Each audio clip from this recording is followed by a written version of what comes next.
Hello, we are here in Guayaquil, Ecuador with Andy, Christine, and Mike.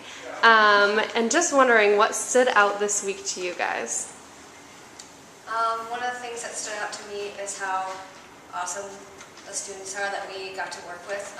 They're really friendly and just really seems like they wanted to know about the gospel and pray, and yeah, they were just really nice to welcome us and teach us about the campus and student life here too. I had the opportunity to meet with Danielle on the campus Espol, which is a university that he's going to be starting to go to this February. And he has been involved with Crusade for a little while. And as we went out and engaged with some students on the university, they started to share about how empty and lonely they were and how they were desperately looking for something to fill that void in their life. And as Danielle shared from his heart what God desires for them, to know them, you could just see how hungry they were to know God and make that decision to come to Christ. And after exchanging info, Danielle is super excited to begin following up these students. And it's incredible to see the kind of impact that just one day, 1 hour on campus could do. You know, the thing that sticks out to me is I feel like this week I learned how we got here to Guayaquil. In so many of the encounters that we had with churches, with the staff here, all we kept hearing was that we were a huge answer to prayer, and that they had been praying for help, and just you can see people's heart bleed for the university students here in Guayaquil. And it just made me think back to last spring in a car ride back from a conference when some of us on staff just really started talking about what it would be like to pick a new partnership. And I had never heard of Guayaquil or couldn't pick out Ecuador on a map at that time, but less than a year later, here we are, after having our students convincingly be on the same page about coming here as a partnership, and now to see that all of that was the answer to people's prayers in a different hemisphere.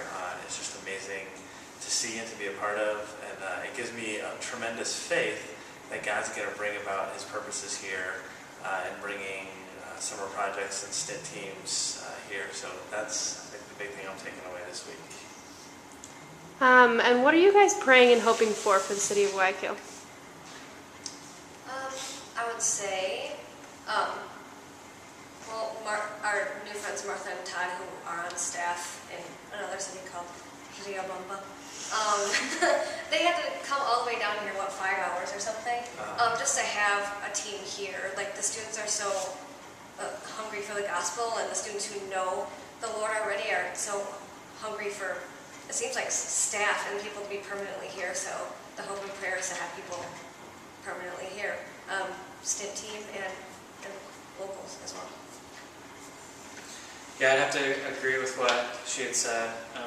It's just incredible to see the response of within 3 days on campus, 19 students deciding to follow Christ, and the desperate need for discipleship here. And so I'm really hoping that God will raise up laborers to come and to tell these students about Christ.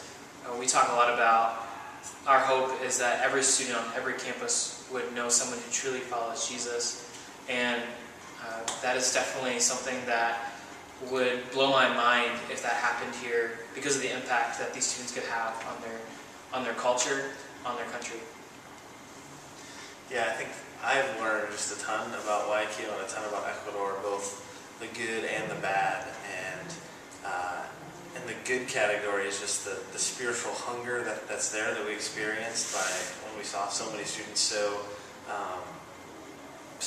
hungry and wanting to know Christ and the response to the gospel. But even the reason for that, as I've come to understand, is even a lot of the bad in this country, a lot of the hurt and pain that people are feeling. And so it's my dream, and I think everyone's dream here, that from the university campus, not just the campus will be changed, but families will be changed, that the politics of the city might be changed, that just there would be everything that's wrong, that's not of God, might be made right. We can see redemption here through the students, and it's amazing to see just what God's already doing in that area.